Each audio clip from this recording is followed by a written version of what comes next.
Bueno, vamos a empezar con una serie de ejercicios prácticos para un poco ver con el software de R todo lo que hemos visto en la parte teórica que explicamos anteriormente, ¿no? Todas esas características que tienen las series temporales y cómo podemos describirlas, obtener cierta información sobre ellas, ver cómo trabajar con las fechas y los tiempos y luego ya pasar a la parte de los modelos para obtener predicciones en base a esos patrones que hemos encontrado en ese tipo de datos en las series temporales.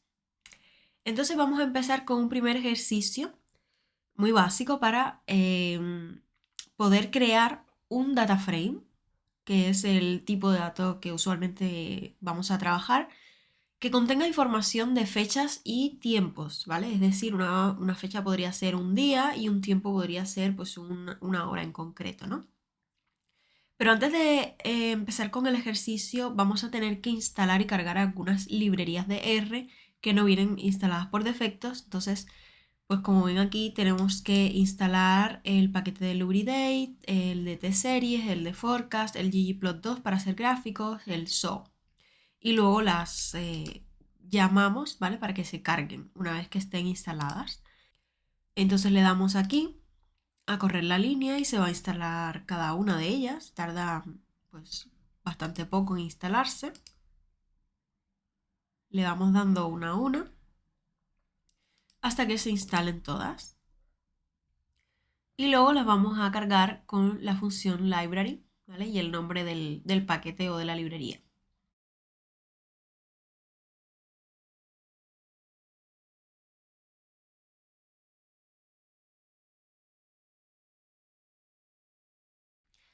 Entonces, vamos a empezar por explicar un poco algunas funciones que vienen contenidas dentro del paquete Lubridate, ¿vale? Que son funciones para poder manejar tiempos y fechas, ¿vale? Que nos van a proporcionar pues unas formas para definir esas fechas o introducirlas y donde podemos aplicar formatos diferentes, porque las fechas, por ejemplo, podrían ser un día en concreto, un mes en concreto y un año en concreto, pero se puede poner primero el día, después el mes y después el año, o por ejemplo, en otras ocasiones se suele poner primero el año, después el mes y después el día, o incluso en algunos tipos de datos puede venir primero el mes, el día y después el año. Bien, entonces esas funciones son estas tres, ¿vale? Aquí al lado les pongo a qué corresponde, a qué formato corresponde, ¿vale? Porque aquí, por ejemplo, estamos poniendo primero el año, después el mes y después el día. Lo ponemos así, un número completo, los números a continuación uno del otro, y la función para que me coja este formato sería la IMD, I de Y de year, M de month, porque esto está en inglés, y la D de day, ¿no? Y siguiendo esta misma lógica, pues existe otra función que es la DMI, donde primero va el día, después habría que poner el mes y después el año. Y también está la de primero el mes, después el día, después el año. Bien, entonces si corremos esta línea, lo que nos devuelve es esto de aquí, ¿vale? Que es una fecha y me está poniendo que es el 23 de noviembre de 1993. Si yo corro esta otra función, me devuelve lo mismo, ¿vale? Porque en R, la fecha por defecto, bueno, vamos a decir el formato por defecto para las fechas, viene siendo este, primero el año, después el mes y después el día.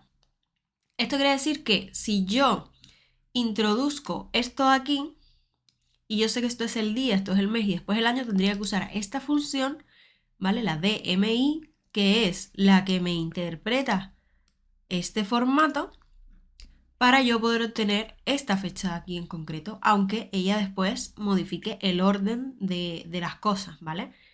Pero la fecha está correcta, ¿vale? Fíjense que la última también me devuelve el mismo resultado. Ahora, ¿cómo usar fechas y tiempos a la vez? ¿No? Por ejemplo, ¿cómo introducimos horarios, minutos, etcétera? Pues simplemente con la misma función, pero una barra baja hm, h de hora, de hour, y m de minutos.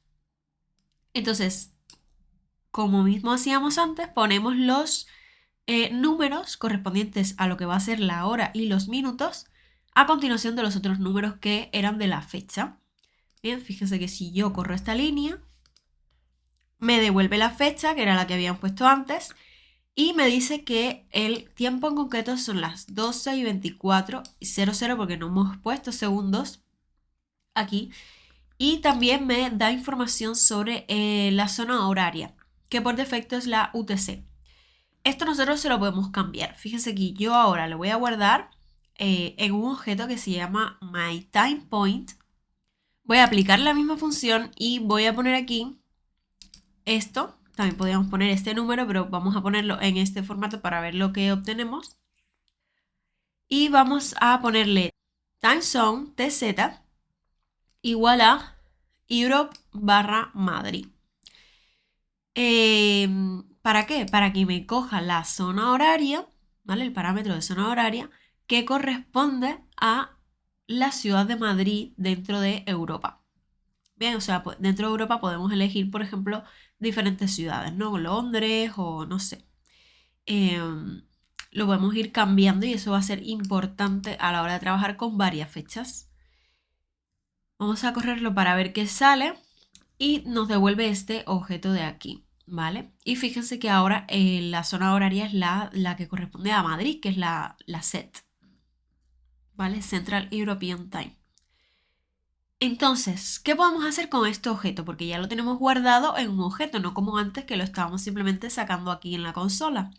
No lo estábamos guardando, pero una vez que lo guardo, yo puedo obtener características o extraer información, ¿no?, de este objeto. Por ejemplo, si yo quisiera extraer los minutos, si yo tengo aquí un objeto de fecha y tiempo guardado y yo quiero saber solamente los minutos para crearme una función que trabaje con los minutos o haga X cosas con los minutos, pues yo lo puedo hacer aplicándole la función minute a ese objeto. Si yo aplico minute, me devuelve los minutos, que son 24. Si yo aplico la función day, obviamente me va a devolver el día, que es el día 23.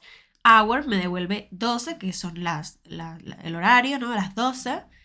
Year me devuelve el 1993, que es el año. Y month me devuelve el mes 11.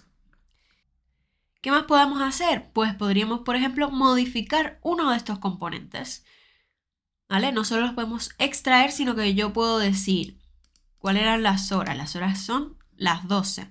Pues yo puedo decir que ahora hour de MyTimePoint es igual a 14. Y fíjense que aquí ha cambiado y si yo corro esta línea, me va a devolver el objeto, que ya lo estamos viendo aquí, pero bueno, para que lo vean que sí, que ha cambiado, que ya no son las 12:24, sino las 14:24. Hemos modificado un valor concreto, específicamente pues la hora, dentro de este objeto que contiene la fecha completa y la hora completa, ¿vale? También se puede calcular el día de la semana al que corresponde nuestra fecha con esta función, ¿vale? Que esto es para devolver aquí la ayuda de la función, pero también lo pueden buscar aquí en el buscador la función. Y nada, esto es para que vean la ayuda en caso de que la necesiten, pero bueno, la aplicamos al objeto y me devuelve 3. Y claro, ¿qué significa ese valor numérico? Pues ese valor numérico corresponde a un día de la semana, pero no me dice qué día es. Simplemente es el número según el orden que tiene esto, ¿no? Según el orden que considera esto como días de la semana, que por cierto empieza por domingo, no empieza por lunes, ¿no? Si nosotros queremos sacar el resultado en palabra, o sea, en palabra a qué día corresponde, porque obviamente yo sé que si empieza por domingo, pues el 1 es el domingo, el 2 es el lunes y el 3 sería martes. Pero si yo no sé si empieza por domingo o no me acuerdo, puedo poner label igual a true. ¿Ves? Me devuelve Tuesday, ¿vale? TUE es la abreviación de martes en inglés, Tuesday. Y nada, aquí me dice que los niveles son, pues eso, domingo, lunes, martes, miércoles, jueves, viernes y sábado. Ahora, si yo no lo quiero abreviado porque no me gusta y lo quiero cambiar, pues le pongo abreviar igual a false y me devuelve la palabra completa, ¿no? A qué día corresponde, pero la palabra completa sin abreviarla. Bien, esto puede ser útil pues por si nosotros, no sé, queremos extraer información sobre alguna fecha en concreto y queremos ver a qué día de la semana corresponde para hacer un estudio más detallado o interpretar algún resultado, ¿no? Luego, ¿qué más podemos hacer? Podemos ver, por ejemplo, a qué fecha y a qué hora corresponde nuestro objeto que tenemos aquí guardado en una fecha y una hora en concreto, pero si cambiáramos la zona horaria. Por ejemplo, con esta función with barra baja tz, si yo le paso el objeto y le digo que me compare con la zona horaria de Londres, que en Londres es una hora menos, ¿vale? Una hora menos que en Madrid, que es donde estoy yo ahora, pues me debería devolver la misma fecha, pero una hora menos, es decir, las 3:24, ¿no? Vamos a ver. Y me dice que sí, que la misma fecha y las 13:24 GMT, que es la zona horaria que le corresponde a Londres, ¿vale? Fíjense que si ponemos aquí el otro, lo podemos comparar, ¿no? Las 13 y las 14. Ahora, ¿qué más podemos hacer? Podemos calcular el intervalo entre dos fechas. Por ejemplo, si yo creo este objeto, time 1, con esta fecha, el 23 de noviembre del 93, a las 11:23, en esta zona horaria, la de Madrid. Y para la misma zona horaria, creo otro objeto que sea una fecha diferente con una hora diferente, ¿no? Que sea, por ejemplo, del año 95, pues el 2 de noviembre a las 10:23. Si yo creo un objeto que se llame myInterval y a la función interval le paso esas dos fechas, lo que me va a crear es un intervalo de fechas entre esas dos. Vamos a verlo. Aquí se me han creado las dos fechas y aquí se me ha creado el intervalo, myInterval. Bien, y aquí está el resultado. Me dice que esto va a ser un intervalo entre esta fecha y esta otra fecha. ¿Vale? Vamos a ver ahora otra forma de convertir a formato fecha, que va a ser con esta función que también se utiliza mucho, as.date. ¿Vale? Al as.date yo le puedo pasar, por ejemplo, esto, entre comillas, porque va a ser como un string. Y esto sería el año, el mes y el día. ¿Vale? Si yo le paso ese string, me devuelve esto de aquí que hemos guardado como C, ¿vale? Me lo devuelve. Ya me pone por defecto una zona horaria. Y si yo le paso la función class a C para ver qué tipo de objeto es, me va a decir que es un objeto fecha, objeto date, ¿vale? Es de tipo fecha. Entonces ahora vamos a crear un vector con diferentes fechas en diferentes formatos. Por ejemplo, así, con un string del año, el mes y el día separados por comas, separados por barritas, separados por dos puntitos, separados por un guión, sin separarlos, separados por puntos y sin separarlos tampoco. Bien. Y vamos a ver ese string que hemos creado aquí de tipo carácter, porque es un string, ¿vale? Si le pasamos la función imd que vimos antes, que es la que me considera que primero estoy poniendo el año, después el mes y después el día, a la cual además le estoy poniendo que quiero que la zona horaria sea la de Madrid, la set, veamos cuál es el resultado. ¿Vale? El resultado sería esto, que son fechas, que son todas estas que hemos puesto aquí, pero todas ya en el mismo formato, ¿vale? Todas ya consideradas como un objeto que R interpreta que es una fecha. Bien, no como esto, que era un string y además todos eran diferentes, ¿no? Y separados por cosas diferentes. Vale, vamos a crear otro vector con diferentes formatos y vamos a pasarle esta función, ¿vale? Esta aquí, HMS, ¿bien? Que sería hora, minuto y segundo, ¿vale? Aquí lo estamos separando, por ejemplo, por espacio, por punto y coma, por dos puntos, por coma, etcétera, ¿no? Por espacio. Creamos ese objeto, el objeto B, que es de tipo carácter, y lo vamos a convertir usando la función HMS, hora, minuto, segundo. ¿Ven? Me pone aquí 22 horas, 4 minutos, 5 segundos. Bien, o sea que ha interpretado todos estos caracteres de números separados por distintos separadores, espacios, comas, puntos y comas, dos puntos, etc. Y me los ha convertido todo a formato tiempo. Bien, porque son tiempos, son horas, minutos y segundos. Y vamos ahora a ver el last date. Vamos a, por ejemplo, usar el last date sobre esta fecha. El last date, por ejemplo, lo podemos usar sobre, aquí lo usamos con guiones, ¿vale? Lo podemos usar con esta barrita y lo podemos usar, bueno, aquí lo tengo también puesto con guiones. Bien, ahí el objeto C me dice que ya es de tipo fecha. Y si le pongo así con guión, también me lo reconoce y me lo convierte a fecha. Ahora, ¿qué pasaría si yo le digo aquí que quiero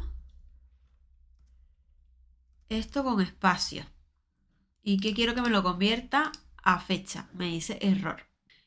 No se entiende y no lo puede interpretar y no me lo convierte, ¿vale? Porque no lo reconoce. Entonces, esto es, digamos, una función más limitada que la otra. Bien, no funcionan todos los formatos, no puedo poner aquí cualquier separador. Bien, entonces hay que tener cuidado. Vale, vamos a crear ahora un vector de medidas o de valores numéricos para crear un data frame. Por ejemplo, vamos a crear aquí un vector de valores aleatorios que vengan de la distribución normal. Le estoy diciendo que quiero 7 valores, por eso me crea aquí 7 valores numéricos. Con media 10, de esa distribución tendrá media 10, por lo tanto los valores van a estar alrededor de 10. Y bueno, desviación típica 1, que sería la estándar. Digamos la que viene por defecto en la función. Si buscamos aquí rnorm, podemos ver la función, ¿vale? Siempre se pone primero la cantidad de datos que quiero y luego la media y la desviación típica de esa distribución. Bien, entonces esto me da 7 valores aleatorios provenientes de esa distribución normal. Y yo los he guardado, esos 7 valores, en F. Ahora los voy a redondear, ¿vale?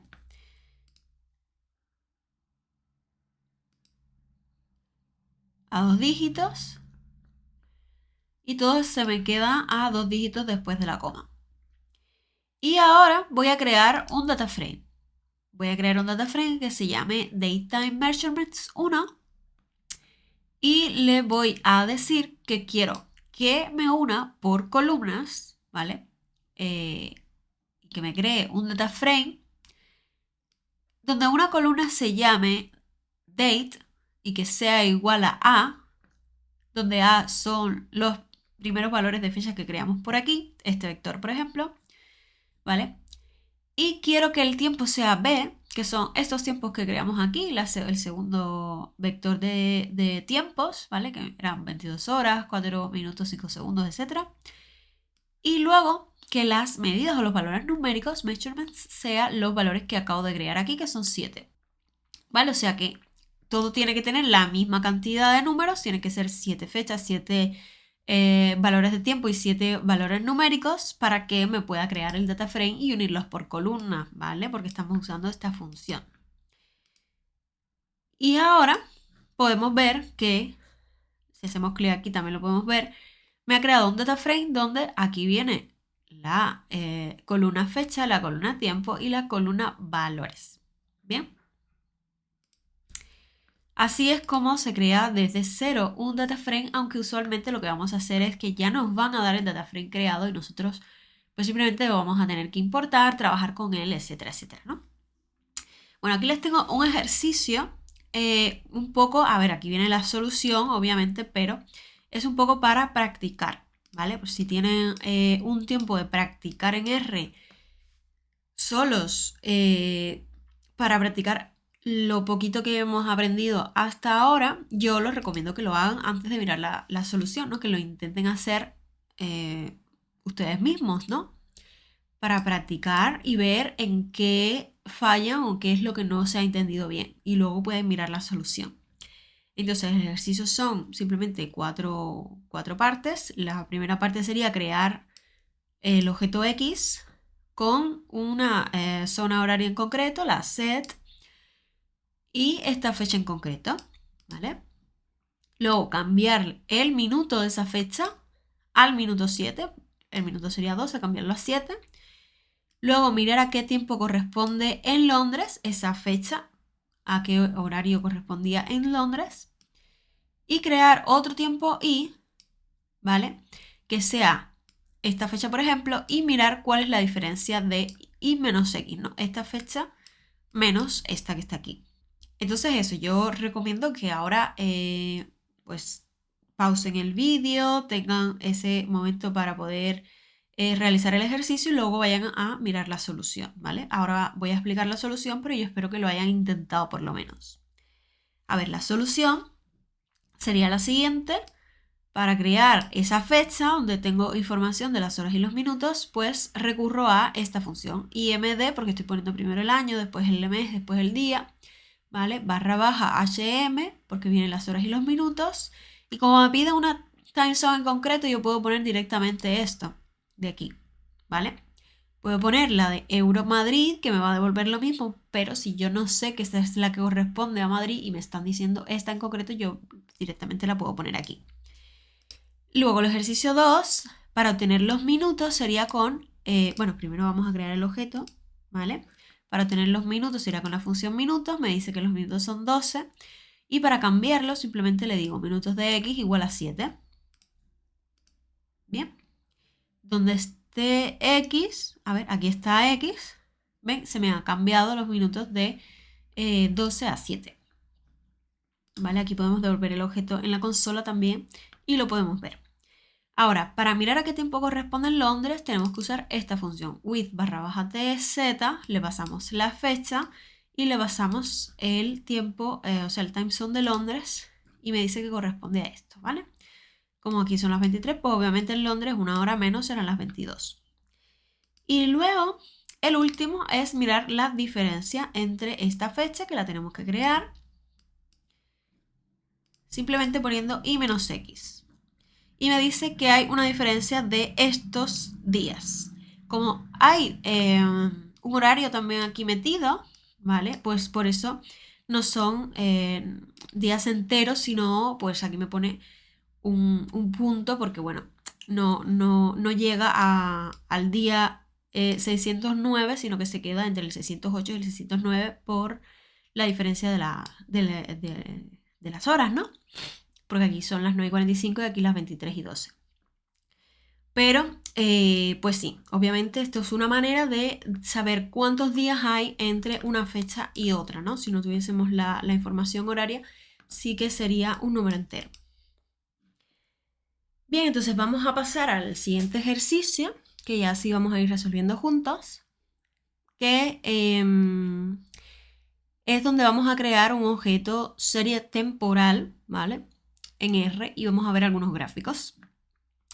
Vamos a crear unos datos, van a ser 50 valores aleatorios entre el valor 10 y el 45 con esta función runi, ¿vale? Le paso la cantidad de valores que quiero, porque son 50, y los valores min y max me delimitan el intervalo donde quiero que estén contenidos esos valores, ¿no? Entre 10 y 45. Lo voy a guardar en MyData. MyData anda por aquí, está aquí, son 50 valores, ¿vale? Aleatorios. Y vamos a usar ahora la función ts que me define un objeto serie temporal, ¿vale? De la clase timeSeries en R. ¿Vale? Vamos a usar esta función ts, vamos a pasarle que los datos son MyData, los datos que acabamos de crear, ¿vale? Que son valores numéricos. Y a esta función hay que pasarle estos parámetros, un start y una frecuencia. Start es la fecha en la que va a comenzar, ¿vale? Si nosotros le queremos pasar la fecha de final, se la podemos pasar también poniéndole end igual a esa fecha, ¿no? Pero no es necesario porque simplemente poniéndole start y sabiendo, R sabe la cantidad de datos que tiene esos datos que le hemos metido aquí, que son 50 valores, pues ya él calcula todas las fechas que tienen que corresponder, incluida la fecha final. Y luego le podemos poner aquí la frecuencia. La frecuencia es importante porque la frecuencia me va a decir si esos datos van a ser anuales, si van a ser diarios, si van a ser mensuales, si van a ser cuatrimestrales. Bien, entonces frecuencia 4, ¿qué va a significar? Como esto se divide por un año, si yo le pongo frecuencia 4, aquí me va a decir, me va a considerar que son cuatrimestres. Es decir, vamos a crear este objeto para que lo vean y vamos a buscar dónde está Time Series. Bueno, primero veamos la clase de Time Series es clase TS, TS significa Time Series, ¿vale? Serie de tiempo. Y si ponemos aquí My Time Series, devolvemos los valores que ha creado. Ven, está el año dividido en 4, ¿vale? Como la frecuencia es 4, eso significa que hay como 4 mediciones cada año, ¿no? 4 momentos temporales para cada año, empezando por el año 1956. Eso es lo que hemos puesto aquí. Empieza por este año y cada año toma 4 medidas, ¿vale? Y asígnale un tiempo, que va a ser cuatrimestre 1, cuatrimestre 2, cuatrimestre 3, cuatrimestre 4, a cada valor que está contenido aquí.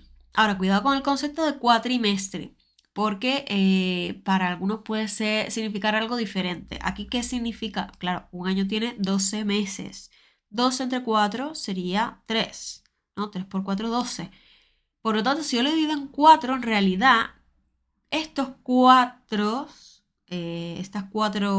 momentos temporales corresponden a 3 meses. Los primeros 3 meses, los posteriores 3 meses, los posteriores 3 meses y los posteriores 3 meses. Bien, hasta llegar a 12 meses. Por eso se llama cuatrimestres, porque divides el año en 4 y luego te quedas con 3 meses. ¿Me entiendes? Pero yo he visto casos en los que, bueno, pues esto puede llevar a confusión. Entonces, bueno, simplemente tener en cuenta de que si yo pongo aquí frecuencia 4, ¿vale? Simplemente significa que yo le estoy diciendo a la función que me asigne los 4 primeros valores a este año porque el año se va a dividir en 4 cada vez, ¿vale? Entonces, ¿dónde va a terminar? Pues donde se le acaben los valores, ¿vale? El último valor va a corresponder a una fecha en concreta que va a ser, por ejemplo, este cuatrimestre 2 del año 1968. ¿Ves? Por eso no es necesaria, no es fundamental ponerle en aquí, es decir, esto aquí es opcional, pero no es necesario porque simplemente llega hasta donde encuentra datos, ¿vale? Ahora, vamos a ver el gráfico de la serie simplemente poniendo plot y entre paréntesis la serie temporal. Aquí nos sale el gráfico, aquí vienen los años, por supuesto, para cada año cuatro valores, ¿no? Porque hay 4 momentos temporales para cada uno. Y bueno, aquí podemos ver el comportamiento o el patrón de esta serie que aparentemente parece que no hay ninguna tendencia, sino que más o menos está siempre alrededor del mismo valor, así que puede ser incluso que sea estacionaria, según las características que hemos visto en clase, ¿no? Pero bueno, vamos a seguir haciendo cositas con esta función, la función TS. ¿Qué más podemos hacer con objetos creados con esta función? Podemos aplicarle la función time, ¿vale? Y aquí obtenemos para cada valor, fíjese que aquí antes venían los valores, ¿no? Pues en vez de obtener el valor, aquí me dice a qué tiempo corresponde cada entrada de esta serie temporal. Claro, como son cuatrimestres, me lo dice en este formato. Me dice del año 1956 este valor sería el 0,0, este es el punto 25, este es el punto 50, este es el punto 75, porque claro, es como que me divide 4, ¿no? Y me da aquí como si esto fuesen cuartiles, ¿no? Pero bueno, si tuviéramos tiempos, pues aquí vendrían esos tiempos. Luego, ¿qué podemos hacer? Podemos, por ejemplo, si yo no quiero que mi serie temporal empiece, si yo quiero que empiece en este año de 1956, pero no quiero que empiece en el cuatrimestre 1, sino en el 3, esto se puede poner aquí, ¿vale? Si yo quiero que empiece así, simplemente pongo en el start, le añado el coma 3 y ya no es que me vaya a empezar en el mes 3, sino que me va a empezar en el momento temporal 3, que corresponde a cuatrimestres, en este caso porque le estoy poniendo que la frecuencia es 4, ¿no? Entonces yo sigo trabajando con cuatrimestres, pero si esto fuese una frecuencia diferente, si fuesen meses, etcétera, etcétera, pues aquí pues correspondería a otra cosa. Pero bueno, si ven aquí, ya la serie me empieza en el cuatrimestre 3. Bien, y la serie tiene los mismos valores, pero la fecha ha cambiado. ¿Ven? La fecha ha cambiado porque ahora ya no empiezo en el primer cuatrimestre, sino en el tercero. ¿Vale? Ahora vamos a ver qué pasaría si yo, en vez de frecuencia 4, pusiera frecuencia 12. Vamos a poner aquí frecuencia 12 para que no sean cuatrimestres, ¿vale? Sino que sean meses. Y claro, si yo le pongo aquí un número, le estoy diciendo empiézame por este año y quiero que me empieces en octubre, ¿vale? Que es el mes 10. Vamos a ver si esto es real.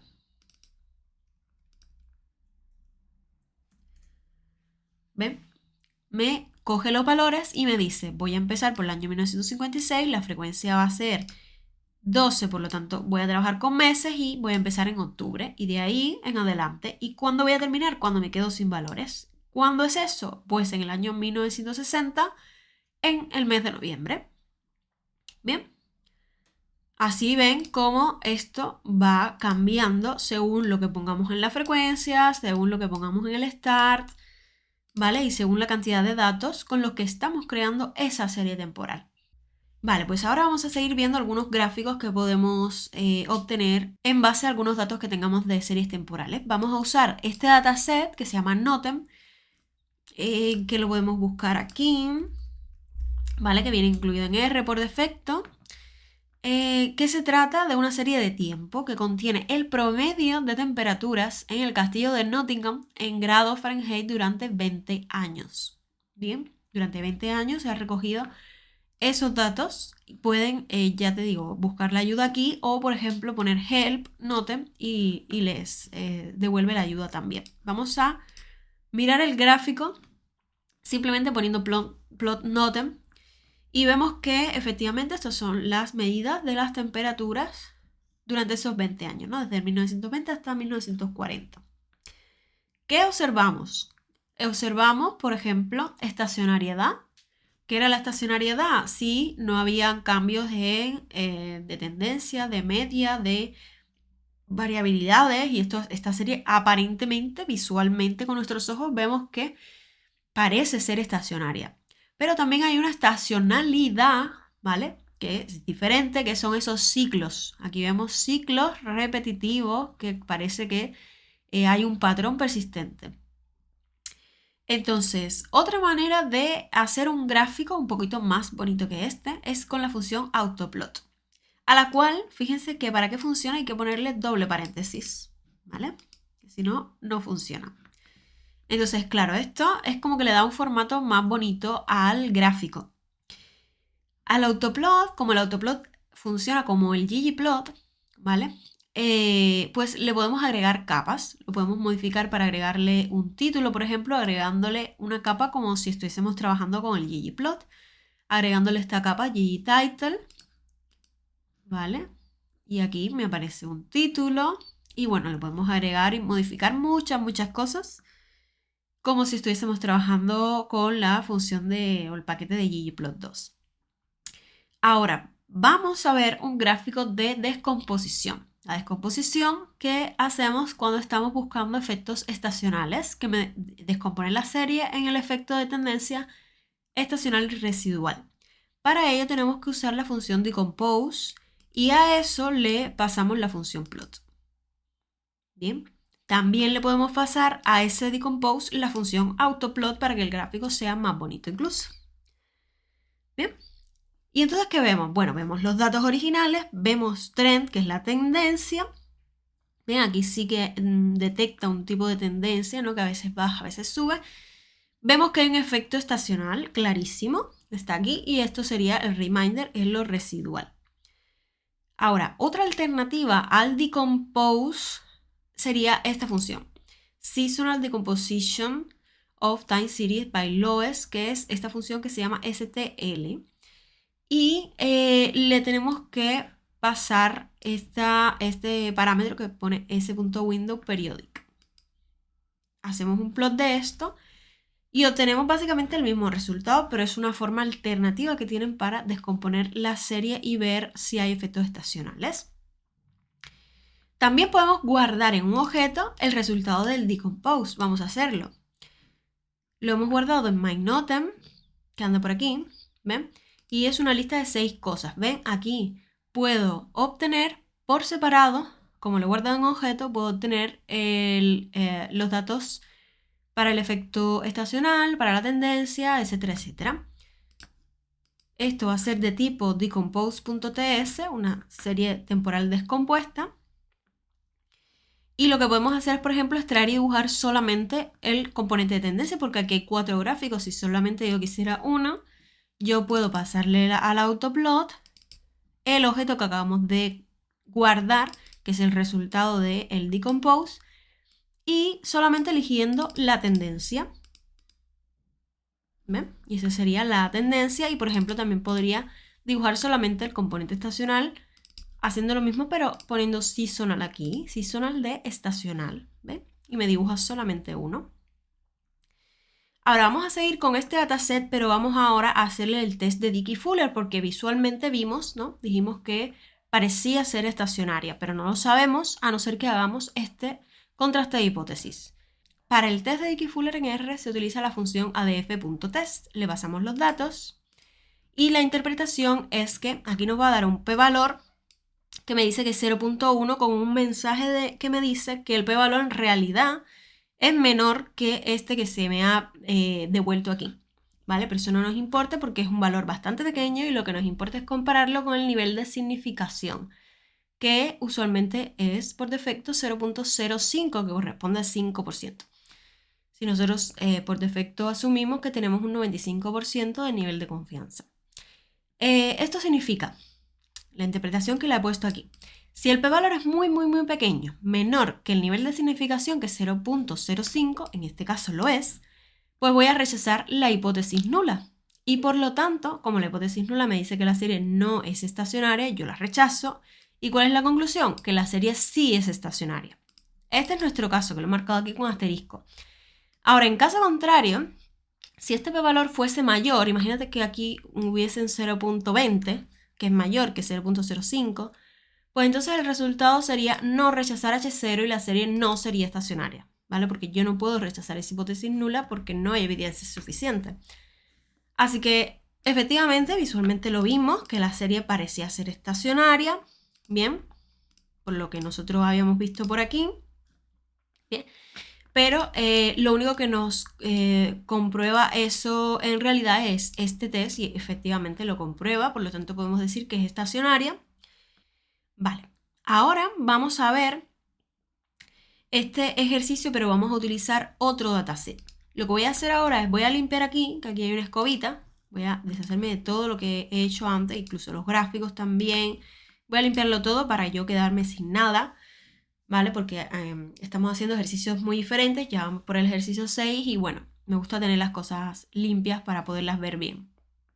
Vale, entonces vamos a importar estos datos, pero tienen que tener el mismo directorio, porque si no, no se los va a cargar bien. Si no les carga, lo que podemos hacer es importarlos aquí. Le dan import dataset, buscan dónde está, aquí está, ¿vale?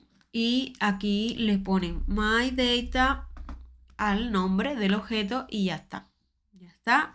Te los lee, aquí le dan importar y se acabó. Y lo importaría aquí, ¿vale? Aquí están los datos. Aquí me devuelve una columna índice que no voy a usar porque a mí lo que me interesan son los valores. Bien.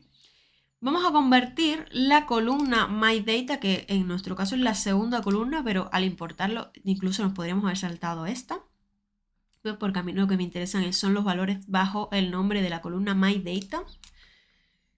Simplemente del dataset que acabamos de importar, que se llama myData, la columna se llama igual, vamos a convertirlo a serie temporal y la vamos a guardar en este objeto que se llama myTS, de mi serie temporal. Bien, y con eso vamos a trabajar ahora, ¿vale? Esta serie temporal que me la ha devuelto aquí, me dice que por defecto tiene frecuencia 1, que empieza en 1 y termina en 250 porque son 250 valores. Ahora vamos a hacer algunas cosas que se recomienda en la práctica, que es buscar problemas. Buscar, por ejemplo, datos faltantes. Los datos faltantes nos dan problemas porque, digamos que, como mencionamos en la teoría, si nos falta un dato, entonces la frecuencia no sería constante, los periodos no serían iguales y empiezan los problemas con los modelos, etcétera, etcétera. Y aquí tenemos datos faltantes, lo vemos, ¿no? Visualmente. Y también hay problemas de atípicos. Los atípicos son esos datos que son errores de medición o por lo que sea, pero son muy diferentes a lo que deberían ser. ¿Cómo buscamos eso? Pues, por ejemplo, hay una función que se utiliza mucho que es el summary. Si le pasamos summary al objeto serie temporal, me va a dar ciertas medidas numéricas como la media, la mediana, el mínimo, máximo, los cuartiles, etc. Y también si hay valores faltantes me lo va a decir aquí. En nuestro caso hay 5 valores faltantes. Bien, otra forma de saber si hay valores faltantes es usar la función is.na. ¿Vale? Le pasamos la serie temporal a is.na y le tenemos que pasar un zoom a eso para que me devuelva el número total de observaciones que faltan. Que en este caso, pues sí, me devuelve 5, como ya sabíamos. Y también podemos hacer un plot y verlo visualmente, pero eso va a ser un poco más complicado, ¿vale? Aquí se ve que falta una línea, aquí se ve que están despegadas, todos esos son los valores faltantes. Ahora vamos a usar la librería So para localizar y rellenar esos valores faltantes. La opción 1 es con esta función, na.logf. Logf significa Last Observation Carried Forward, que copia la última observación antes del na. Es decir, yo busco el na, por ejemplo este, y voy a asignarle este valor, la última antes del na. Bien, es una forma de rellenar esos valores, asumiendo que lo último que pasó pues es lo que se parece más como para yo ponerlo ahí. Bien. Entonces, usamos la función na.logf y creamos una nueva serie temporal y vamos a hacerle el summary y ven que ya no aparece esto que aparecía antes, ya no viene esta parte porque no tiene valores faltantes. ¿Cuál es la opción 2? Rellenarlo con el valor que nosotros queramos, por ejemplo, un valor concreto. na.fill sería la función para hacer eso y le tenemos que poner cuál es el valor numérico que queremos asignar ahí, por ejemplo, 33. Me lo sustituye y hacemos el summary y vemos que lo ha hecho. Y otra opción es con el paquete forecast, que va a rellenar el na con interpolación, con la función na.interp. Bien, con interpolación lo sustituye y fíjense que ya no hay observaciones faltantes en ninguna. Bien, 0, 0, 0, esas son las nuevas series temporales que hemos creado donde hemos sustituido los valores faltantes. ¿Qué otro problema podemos tener? Pues los outliers. Y para eso vamos a utilizar la librería forecast, la función tsoutliers, que me dice cuáles son. Si yo le paso tsoutliers a la serie temporal, fíjense que aquí los outliers están clarísimos, porque son estos 4 picos, ¿no? Vale, pues si yo devuelvo el resultado, me va a decir el índice, dónde están esos valores, y lo que él interpreta que debe ser su reemplazo, ¿no? El reemplazo, el valor de reemplazo que esa función me propone. Los picos son estos, en el mismo plot. Ahora, para limpiarlos, para yo deshacerme de esto y que esto no me aparezca más, vamos a utilizar la función tsclean. Esto es para identificarlos y esto es para limpiarlos y que ya los identifique y los elimine o los sustituya por los valores correctos. Bien, me hace esa estimación y me lo reemplaza. Vamos a correr esto. Vamos a hacer un plot. Ven, ya no aparecen esos picos, ya los ha reemplazado. Y en el summary esto va a cambiar. Fíjense que el summary, vamos a sacar aquí el summary de la serie original, que es esta. Fíjense que va a cambiar en dos cosas. Bueno, obviamente aquí hay valores faltantes todavía, pero aquí la media es muy diferente. Aquí la media se parece más a la mediana, ¿vale? La mediana no cambia mucho en la nueva versión, sin embargo la media sí, bastante. Ahora la media está más cercana que lo que era la mediana, que también ha cambiado, pero no demasiado. ¿Y por qué pasa esto? Porque la mediana es un estimador más robusto ante la presencia de este tipo de datos, que son los datos atípicos. Por lo tanto, pues obviamente la media, que no es un estimador robusto. Antes me daba 50 cuando estaban presentes los atípicos, ¿vale? En la serie de tiempo original. Y ahora que los hemos eliminado, pues ya hemos recuperado el valor correcto de esa estimación.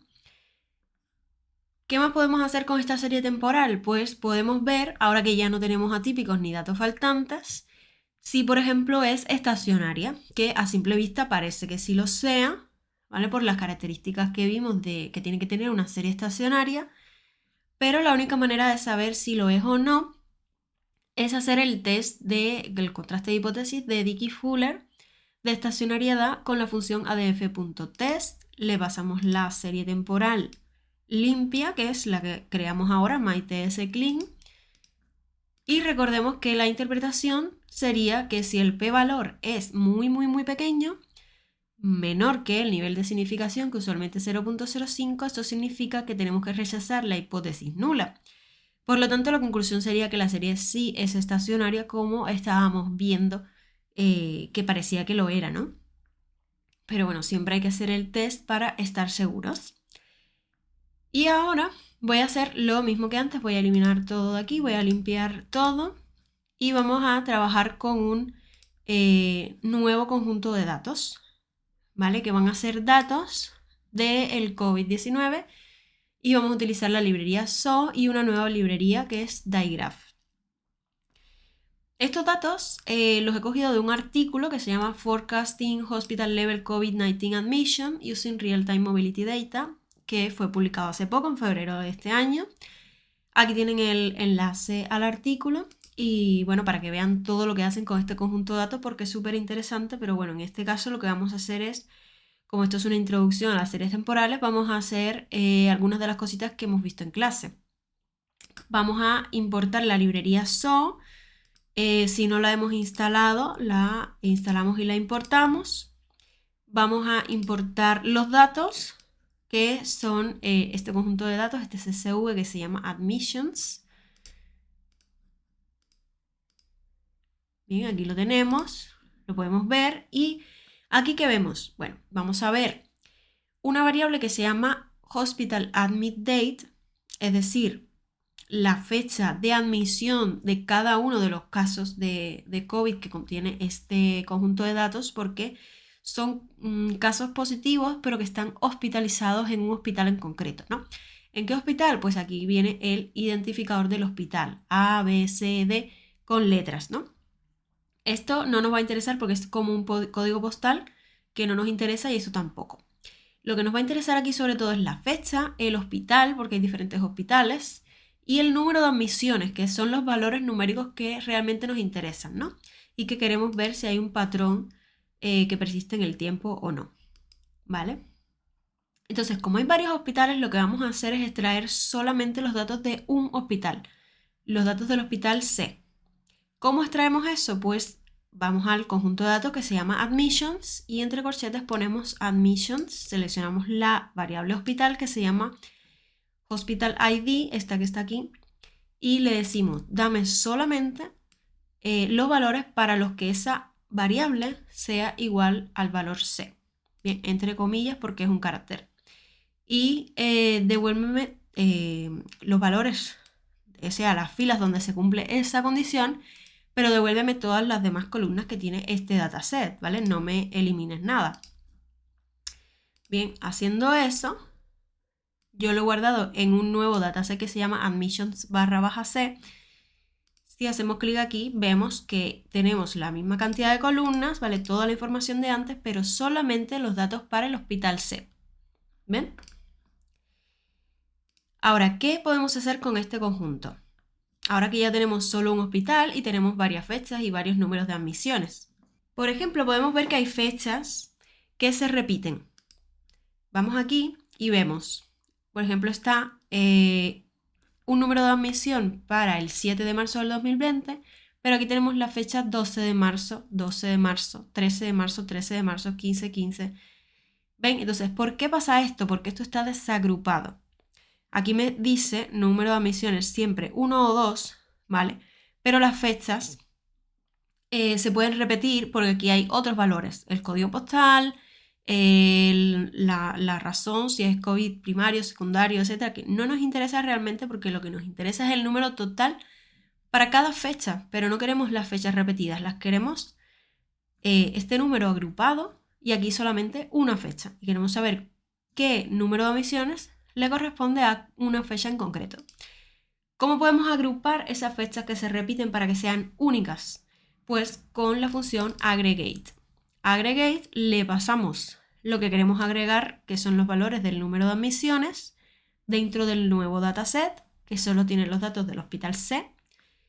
Y aquí le tenemos que pasar un parámetro que se llama by, que me define cómo vamos a hacer esa agregación. Y esa agregación la vamos a hacer según la fecha, ¿vale? Y además, ¿qué queremos hacer con esos valores de admisiones? Queremos sacar la media, queremos sacar la suma, por ejemplo, y lo que queremos es precisamente la suma, porque queremos agregarlos y queremos sumarlos, queremos el total de admisiones para cada fecha. Así que con esta función ya yo tengo este nuevo dataset. Aquí viene la fecha, ven, el 7 de marzo. Hubo una admisión, lo podemos comprobar aquí. Para el 12 de marzo, como se repite, y aquí hay 1 y 1, hay 2 admisiones. Para el día 13, 2 admisiones, el 15 también 2. Y así hasta el 18 y el 19, que solo tienen una. Ven, el 18 y el 19 solo tienen una admisión. Y eso es lo que hemos logrado, que aquí las fechas sean únicas y que luego el número de admisiones esté agrupado. ¿Qué otra cosa podemos hacer? Podemos cambiar el número, el nombre de las columnas, para que aquí no vengan estos dos nombres feos, sino que me aparezca aquí lo que es una fecha, date, y luego la otra variable sea admissions, porque son números de admisiones. ¿Cómo podemos cambiar el nombre de las columnas? Con la función names. Se la pasamos al dataset y fíjense que aquí se me ha cambiado. Y ya tengo mi dataset listo con fechas correctas y con valores correctos. Ahora, ¿qué pasa? Que nosotros sabemos que esos son fechas, ¿bien? Pero en realidad R no lo sabe todavía, porque esto para R es un carácter, como dice aquí, y esto es un número entero. Entonces, esto está bien, que sean números enteros, pero esto no puede ser carácter, esto tiene que ser de tipo fecha. ¿Y qué opciones tenemos para convertir esto a fechas? Pues la función asDate, por ejemplo. Y entonces, para crear un objeto que R reconozca, para poder trabajar con las cosas de series temporales, lo que vamos a hacer es utilizar la función so de ese paquete que se llama igual. Y lo que pasa es que para esa función le tenemos que pasar las fechas por separado, pero tienen que ser de formato fecha, o sea, no le puedo pasar caracteres. Entonces, lo primero que voy a hacer es extraer esta variable, esta columna, convertir la fecha y guardarla. ¿Bien? Voy a guardarme en este objeto, fecha C, va a ser igual a la función que yo utilizo para convertir caracteres en fechas, que es as.date, y al dataset extraigo la columna fecha y le puedo decir, por ejemplo, que el formato sea año, mes y día, porque estas fechas están así, ¿no? Pero por defecto ya tiene ese formato, así que esto me lo podría ahorrar. Entonces, fíjese que aquí ya tengo un vector de fechas, ¿vale? Fíjense que aquí, si yo le paso class, me dice que ya es de tipo fecha. Bien, y aquí puedo verlos en la consola.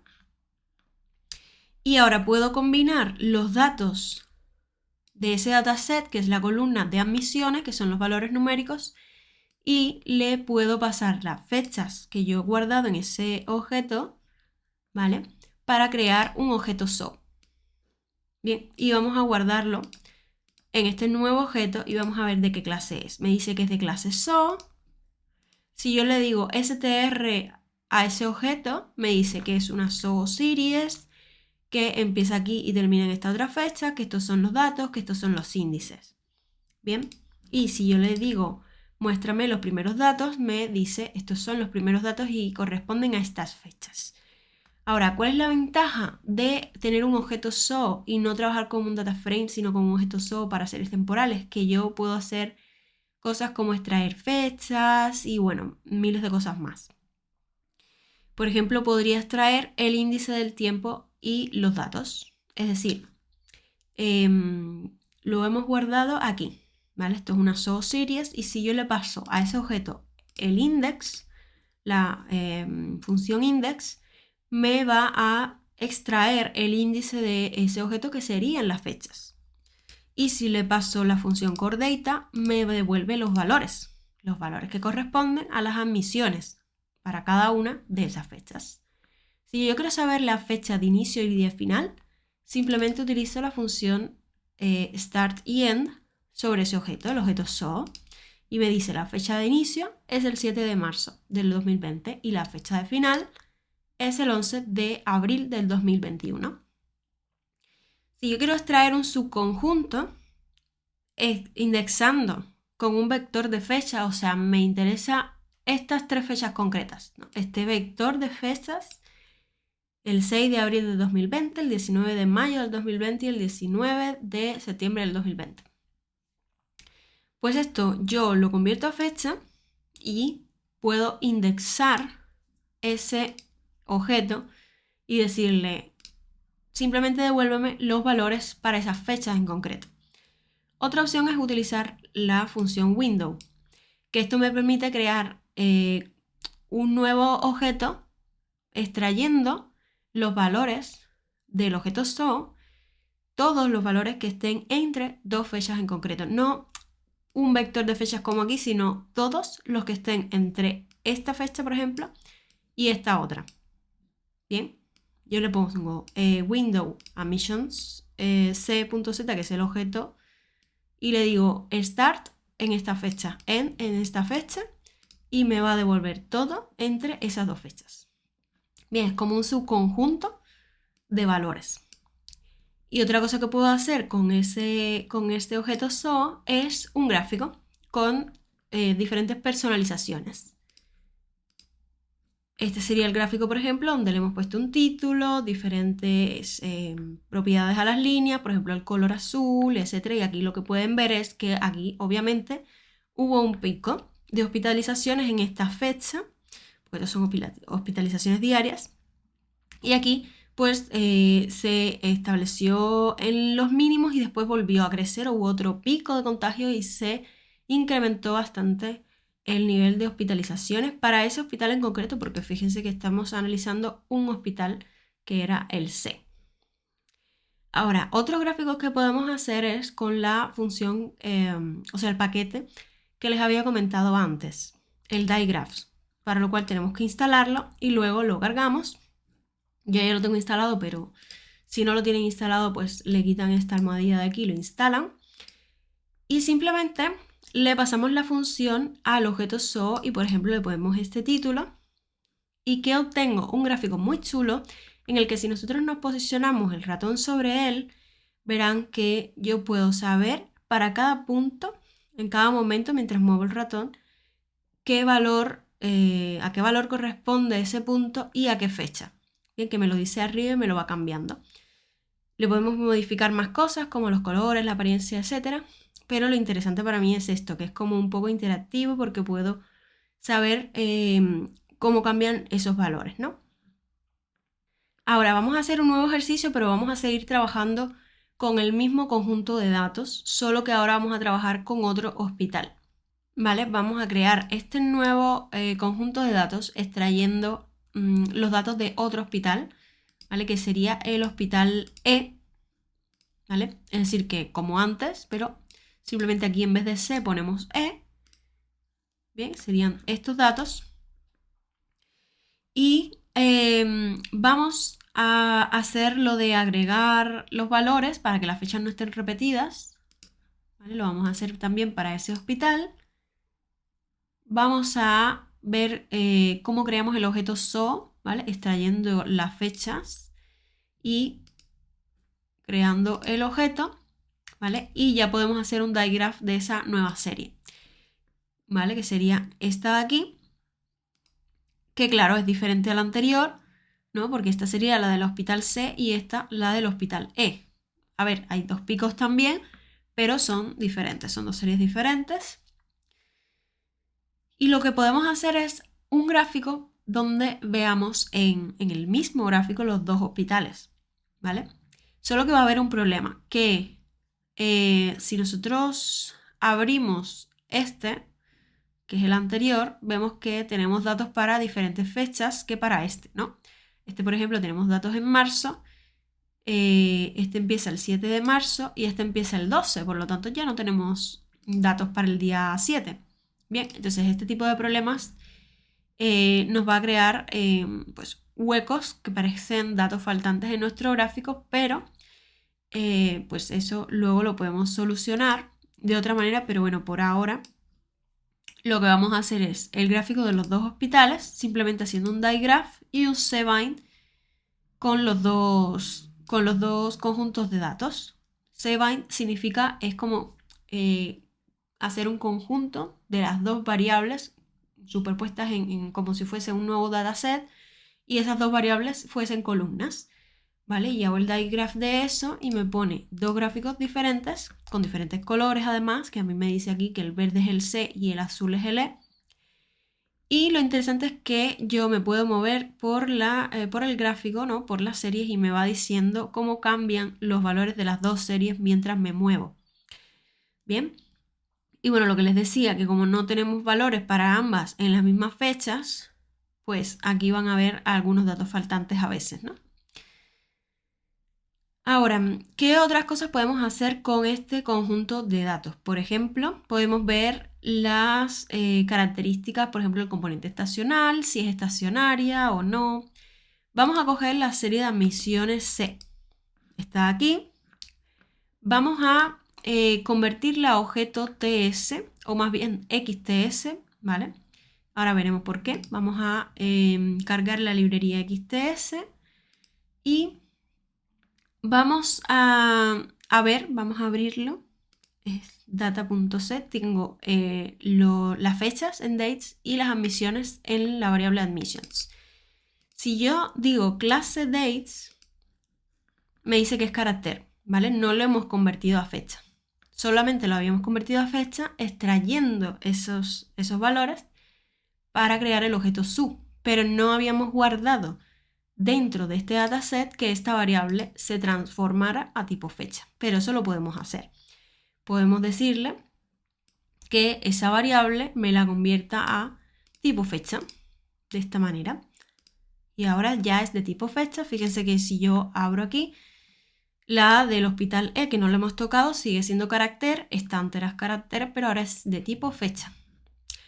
Y una vez hecho esto, ya podemos crear el objeto XTS. Bien, XTS es como un objeto de serie temporal avanzado, ¿no? Porque aquí tengo fechas y aquí tengo emisiones, pero como no tengo solamente una columna, pues es como si fuese multivariante, ¿no?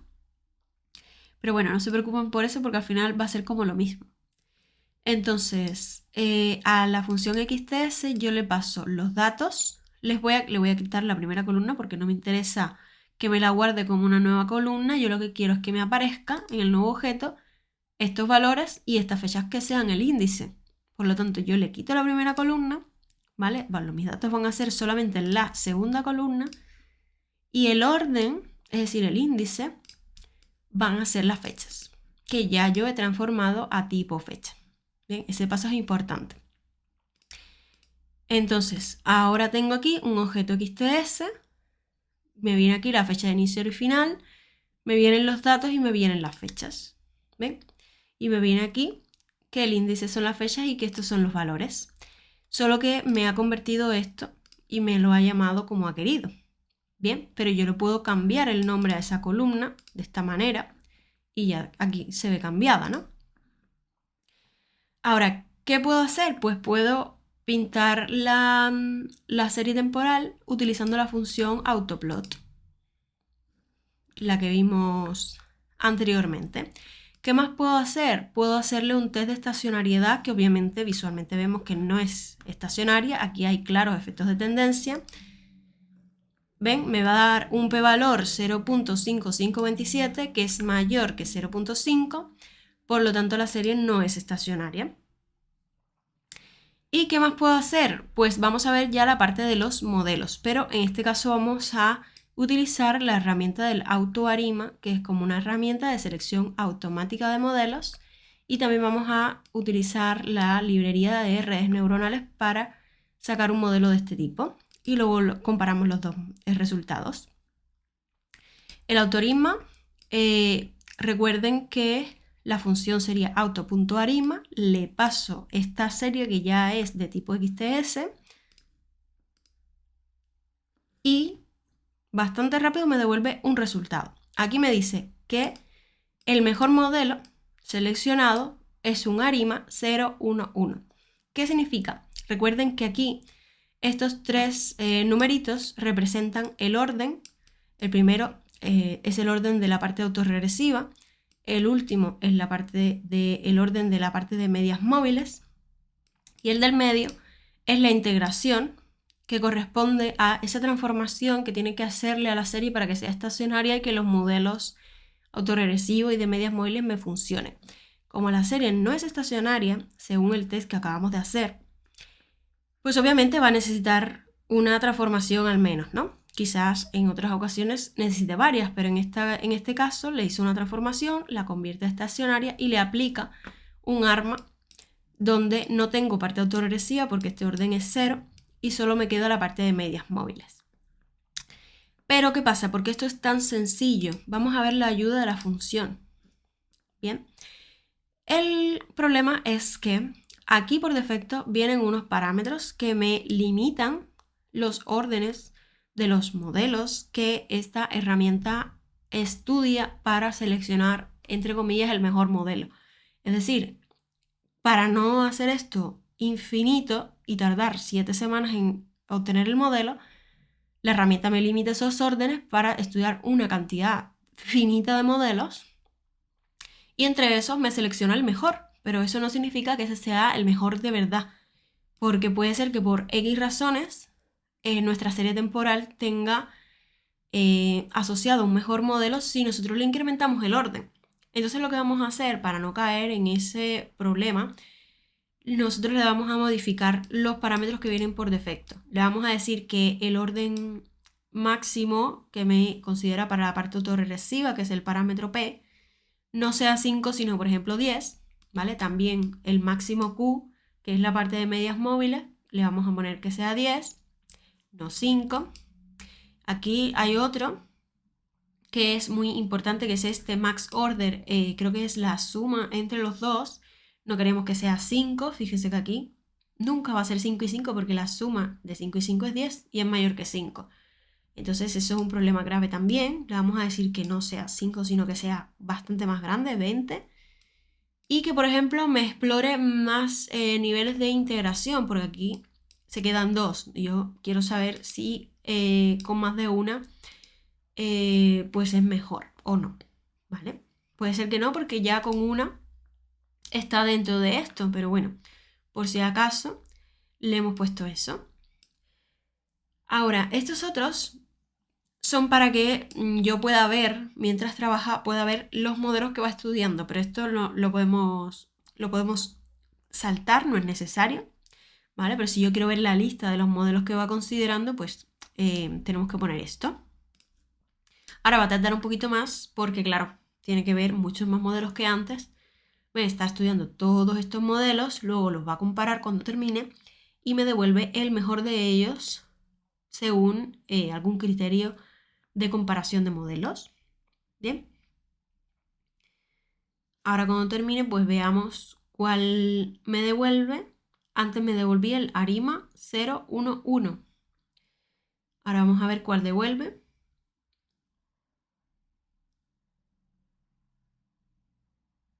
Vale, y aquí ya ha terminado y vemos que me dice que de entre todos estos modelos que ha estudiado, pues el mejor sería el ARIMA 411. Es decir, que la parte de integración sería la misma, solamente hace falta una transformación para convertir la serie en estacionaria. Y la parte autorregresiva, pues considera que con un orden 4, tanto en autorregresivo como en medias móviles, pues es mejor que el que obtuvimos antes, ¿vale? En ese caso fue el mejor por esto, por estas condiciones que están aquí que limitan la cantidad de modelos y los órdenes que está considerando. Bueno, como ya lo hemos guardado, podemos obtener detalles simplemente poniendo el nombre del objeto, ¿vale? Aquí vemos los coeficientes. Como el orden es 4, tenemos 4 coeficientes de la parte autoregresiva y 4 coeficientes de la parte de medias móviles. Y aquí tenemos pues medidas numéricas sobre ese modelo. ¿Y para qué podemos usar ese modelo? Pues, por ejemplo, para predecir los datos del futuro. Como estos datos son diarios, si nosotros venimos aquí, tenemos días aquí, a nosotros nos puede interesar hacer una estimación de lo que vendría de los valores que tendríamos en el futuro con la función forecast, pasándole simplemente el modelo. Y aquí le tenemos que poner un parámetro que se llama h, que viene a representar el horizonte hacia el futuro de la cantidad de valores que nosotros queremos estimar. Si nosotros le ponemos h igual a 30, ¿qué significa? Que estamos intentando predecir o hacer una predicción de los próximos 30 valores después de la última fecha que tenemos en nuestro dataset. ¿Cuál es la última fecha? Vamos al final y la última fecha sería el 11 de abril del 2021. ¿Vale? Tenemos 2 años, si no me equivoco, de datos y no queremos estimar, digamos, los siguientes 30 días en base a ese modelo que ha aprendido de los últimos 2 años, ¿no? Bueno, pues si nosotros hacemos ese forecast y lo guardamos en este objeto, simplemente tenemos que hacer un autoplot del objeto resultado del forecast y obtenemos esto. Este gráfico, ¿qué significa? Lo podemos ampliar para verlo mejor. Esta es nuestra serie original. Y esto aquí, en color azul y estos intervalos sombreados, lo que significa es eso que nosotros le pedimos, la estimación de lo que va a ocurrir en el futuro, los 30 días posteriores a esta última fecha. Y esto de aquí me da 2 intervalos de incertidumbre o de confianza sobre esas estimaciones que obviamente van aumentando porque mi incertidumbre sobre las estimaciones, pues mientras más me alejo en el futuro, más incertidumbre tengo. Entonces eso ese intervalo va a ser más amplio, ¿no? Pero bueno, lo que nos interesa realmente es esta predicción de aquí. Y ahora vamos a ver una forma de verlo más de cerca, porque aquí, claro, como esta serie tiene tantos datos y esto tiene poquitos, no lo vemos bien. ¿Cómo podemos verlo más de cerca? Pues con el digraph, ¿vale? Me voy a saltar un momento esta parte, que sería la parte del modelo de redes neuronales, y vamos a hacer un digraph de lo que sería esto de aquí, la serie real y las estimaciones del autoarima, ¿vale? Si yo amplío, Ahora con el digraph, acuérdense que mientras yo voy moviendo el ratón por la serie, aquí me va diciendo los valores a los que corresponde eso. Y también me puedo mover por la predicción, ¿vale? Y fíjense que si yo hago así y presiono sobre el gráfico haciendo clic sostenido, puedo seleccionar un área y si amplía es como hacer zoom a la serie. Entonces aquí puedo ver más de cerca qué está pasando con estos valores predichos. Vale, entonces volvemos atrás y lo que vamos a hacer es continuar por donde nos hemos quedado porque queremos ver otro tipo de modelo. ¿Vale? Hemos visto el autoarima. El autoarima solamente trabaja con modelos ARIMA. También le podemos poner variables exógenas y la parte estacional y todo eso, pero bueno, esto no tiene estacionalidad y tampoco tenemos una variable exógena para añadir más información, así que en este caso eso no lo vamos a usar, pero otro tipo de modelos para obtener predicciones sobre series temporales son las redes neuronales. Y en R podemos utilizar el paquete nnet, ¿vale? Con la función nnetar. Creo que el paquete ya lo tenía cargado y si no, pues habrá que instalarlo y cargarlo. Y simplemente aplicándole la función al objeto serie temporal, obtenemos un fit que podemos utilizar con la misma función de antes, con el forecast, pasándole el horizonte y, por ejemplo, si no quiero ver los intervalos sombreados, le ponemos false a los PI, a los intervalos de predicción. Y si hacemos el autoplot, me devuelve la serie temporal original y la predicción de la red neuronal. También podemos usar el digraph para hacer lo de seleccionarlo y verlo mejor, ¿no? Lo podemos hacer aquí. ¿Vale? Y fíjense cómo cambia la predicción de la red neuronal. Es como que en un horizonte demasiado largo no funciona muy bien porque me dice que la predicción siempre va a ser constante, ¿no? Sin embargo, el otro pues sí que tiene mayor variabilidad, ¿no? Para ese horizonte de 30 días. Ahora, si a mí me interesa comparar, por ejemplo, en vez de la variable real, o sea, los datos reales contra la predicción futura, si yo lo que quiero ver es los datos reales contra los datos estimados, pero para este mismo momento temporal, para este mismo periodo, yo puedo hacer el digraph extrayendo los valores originales del modelo y los valores estimados, que es fitted, con la función fitted, de ese modelo. Y lo que obtengo es las dos series superpuestas. Van a ser dos series temporales, ¿vale? Porque una corresponde a los datos originales, que son los verdes, que son los que tienen mayor variabilidad, mayores picos. Y la azulita es la que el modelo predice, pero no en el futuro, sino en el mismo horizonte temporal histórico del pasado. Bien, para ver cómo se compararían. Y lo mismo para el otro modelo, el de redes neuronales. Fíjense que el otro pues es diferente. Y bueno, lo de antes, también podemos ver la serie original versus las predicciones para cada modelo. Bien, aquí y aquí. Y también podemos ver solamente lo estimado. Es decir, esto de aquí sería la estimación con el modelo del ARIMA, del autoarima. La estimación, ¿vale? Estos no son datos reales, sino que son datos estimados con el modelo y su predicción. Y para el caso de las redes neuronales, la estimación y su predicción. Bien. Y también podemos comparar lo real más las dos predicciones con los dos modelos. Bien. Si hacemos zoom, vemos aquí que estos son los datos reales en verde y luego aquí vendrían las dos predicciones. La predicción del ARIMA sería la moradita y la azulita sería la del otro modelo de redes neuronales que está bastante por debajo. ¿Vale? Ahora vamos a ver otro conjunto de datos. Vamos a borrar todo lo que tenemos aquí. A ver. Ya está. Y vamos a ir a este otro script donde vamos a estudiar este conjunto de datos, que son datos de muertes de mujeres debido a el cáncer de mama.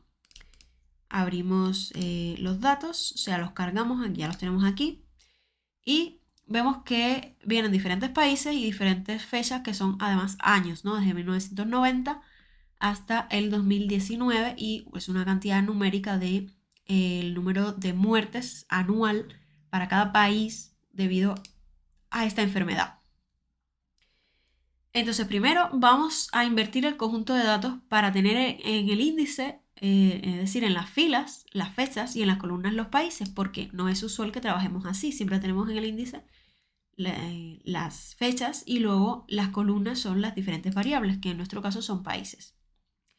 ¿Cómo hacemos eso? Pues simplemente vamos a guardar primero la lista de los países, que van a ser los nombres de las columnas después. Bien, Afganistán, Angola, etc. Luego vamos a transponer el data frame, quitándole además la primera columna, que no nos interesa. Vale. Ya está actualizado. Bien, solo que ahora los nombres son diferentes, ¿no? Y queremos que sean los países los que tengan los nombres. Entonces usamos el call names y lo modificamos y ahora ya se me actualiza y ya tengo aquí en el índice las fechas y en las columnas los países. Ahora vamos a seleccionar dos países, por ejemplo Chile y Bulgaria, ¿vale? Eso va a ser un subconjunto con el que vamos a trabajar. Vamos a tener esas diferentes filas y estas dos series temporales. De momento todavía no son series temporales, pero bueno, vamos a ir haciendo un summary para ver qué características tienen esas fechas. Y me dice que son de clase carácter. Es decir, que aquí, aunque veamos números, estos números son caracteres en realidad, que tenemos que convertir a numéricos. Y eso en R se hace con esta función. as.numeric, ¿vale? Lo hacemos para los dos y ya tenemos números. Y ya podemos ver ahora más detalles sobre estas variables. ¿Ven? Que aquí sí me vienen las características usuales que me devuelve el summary para variables numéricas. Fíjense que no viene la parte de los NAs, por lo tanto no hay valores faltantes en esta serie. Bien. Ahora, si quisiéramos estudiar, por ejemplo, otra cosa, podemos estudiar la estacionariedad de esa serie, de cada una, por supuesto, por separado. Para esta, pues esta no es estacionaria porque esto es 0.9 mayor que 0.05. Y la de Bulgaria tampoco lo es, ¿vale? No son series estacionarias. Vamos a convertirla en objeto serie temporal, ¿vale? Le aplicamos la función TS y vamos a hacer un digraph de las dos series. Bien, aquí vemos la serie de Chile, de los datos de Chile y los datos de Bulgaria, que son los azulitos, ¿vale? Los de Chile son los verdes. ¿Qué podemos hacer? Pues podemos, por ejemplo, crear un modelo de autoarima para la serie de Chile y para la serie de Bulgaria por separado, porque son dos series temporales diferentes. Vamos a guardarlas en dos objetos separados, estos dos que están aquí, que son series temporales distintas. Y vamos a crear un modelo para cada una, modificando los valores que vienen por defecto para los órdenes, para no tener el problema ese de que se queda con un modelo que quizás no sé, como que se queda corto, ¿no? Vale, entonces vamos a ver cuál es el forecast con un horizonte de 6, es decir, 6 años, porque en este caso mis fechas son años, ¿no? Entonces, en base a los datos de 30 años, vamos a ver qué pasa en los siguientes 6 años con ese número de muertes debido a esa enfermedad, cáncer de mama, para el caso de Chile.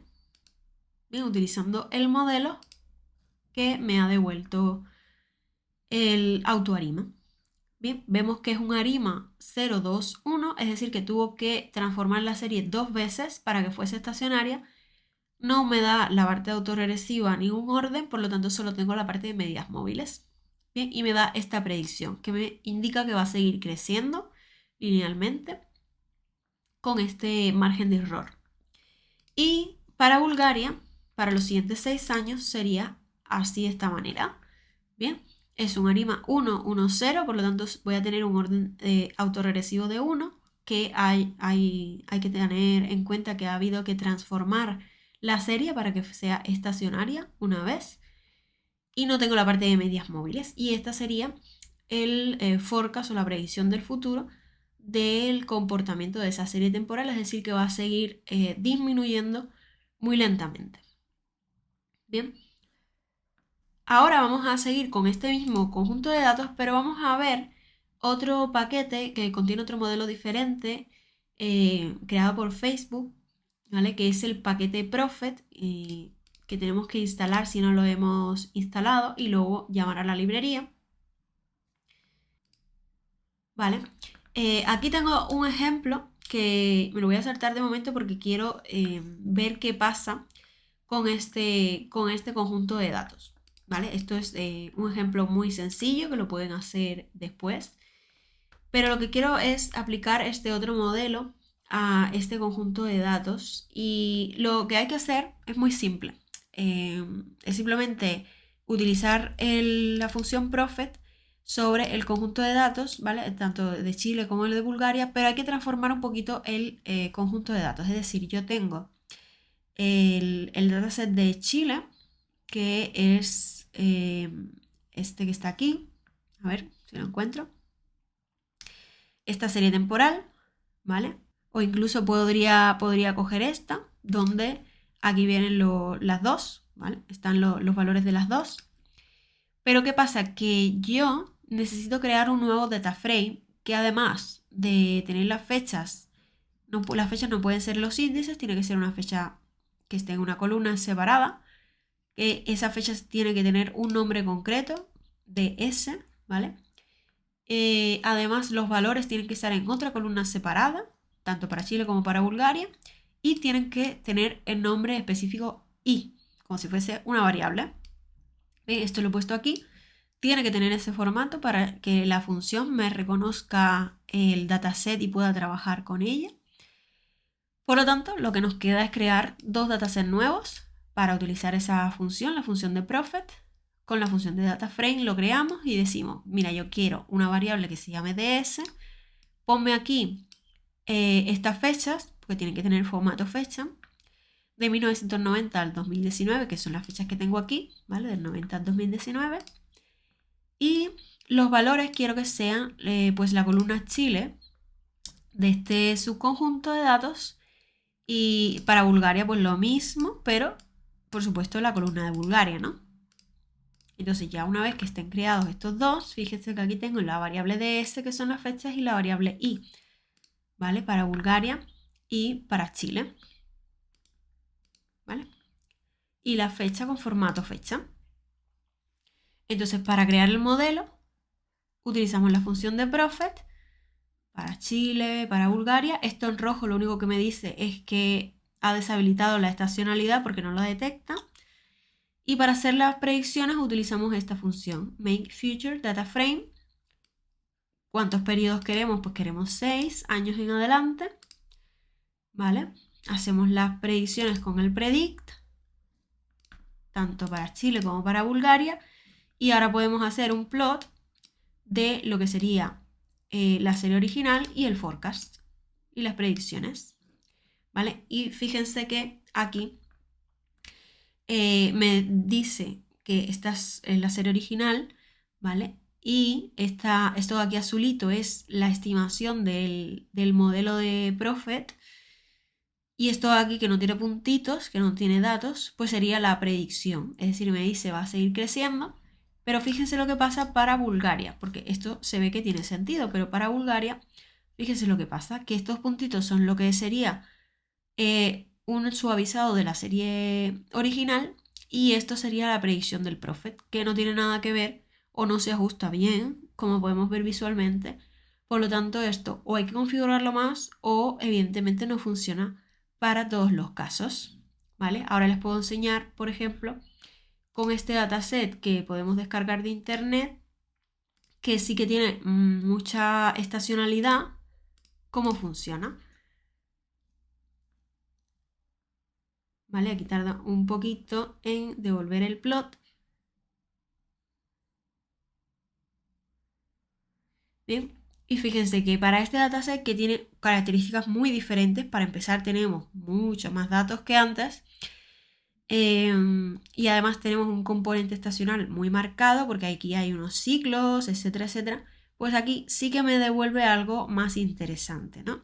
O sea que este modelo es bastante bueno para determinados casos, como por ejemplo cuando hay estacionalidades, cuando queremos hacer cosas con las fechas, es decir, cuando hay fechas distintas o queremos poner, no sé, días festivos y queremos como configurar mucho, mucho, mucho lo que está pasando y lo que está pasando es que tenemos una serie muy compleja.